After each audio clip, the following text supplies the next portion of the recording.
नमस्कार. नमस्कार. काय नाव आहे आपलं? मी सौ जया दिलीपराव वगैरे. कुठे राहता आपण? मी बुधवारा जुनी टाकसाळमध्ये इथे अमरावतीमध्ये राहते. तर आपण अमृत संजीवनी घ्यायच्या अगोदर आपल्याला काय त्रास होता? मला टोंगळ्याचा त्रास होता.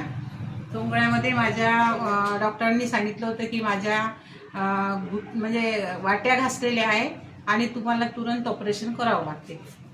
म्हणून यासाठी मला थोडीफार म्हणजे लोकांपासून माहिती मिळाली होती आणि अशीच माझी एक मैत्रीण होती, तिने मला अमृत संजीवनीबद्दल माहिती दिली. मी म्हटलं नाही, मला घ्यायचं नाही आहे बा, कारण मी याच्यामध्ये खूप सारं करून चुकली आहे याच्या आधी. मला अमृत संजीवनी कुठलंच औषध घ्यायचं नाही आहे.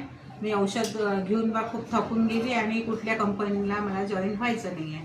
तर ती म्हणे एकदा तरी येऊन बघ तू बा. तर मी म्हटलं ठीक आहे. मी पाहायला बसली. मग दोघी तिघी आम्ही बसलो असताना 4-5 माझ्या ज्या महिला होत्या, मैत्रिणी होत्या, त्या मैत्रिणींनी सगळ्यांनी एक एक बॉटल घेतली होती. मी म्हटलं माझ्याकडे पैसे नाही आहे. त्या ताई म्हणे सोबतच्या, मी म्हणे स्वतःच देते म्हणे पैसे, म्हणे तुम्ही घ्या म्हणे आणि नंतर पैसे द्या म्हणे. मी म्हटलं ठीक आहे. तर मी तिथून घेतली.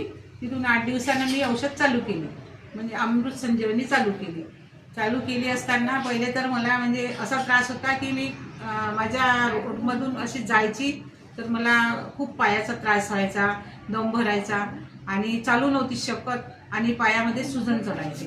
त्याच्यानंतर मला बोटामध्ये माझ्या बोटावर बोट वात चढायचा आणि ॲसिडिटी खूप होती मला. तर मला 3 दिवसात ॲसिडिटीचा पण आराम पडला 3 दिवसामध्ये.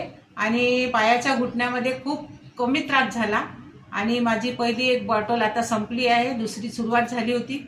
दुसरी घेतली असताना मला कमीत कमी म्हणजे जो बाकीचे म्हणजे हेल्थ माझे प्रॉब्लेम थोडेफार होते, ते प्रॉब्लेम पण माझे कमी झाले आहे. आणि त्याच्यामध्ये मला जो दम येत होता, डोकं दुखत होतं चालत असताना, तो पण प्रॉब्लेम कमी झाला. आणि तिसरी बॉटल चालू केली असताना आता मला जी चक्कर यायची नेहमी, ती चक्करसुद्धा सध्या बंद झाली आहे. मायग्रेनचा थोडा त्रास होता मला. आणि त्याच्यानंतर मी स्वतः घेतल्यानंतर, माझ्यावर यूज केल्यानंतर मी माझ्या मैत्रिणीनं मला विचारलं.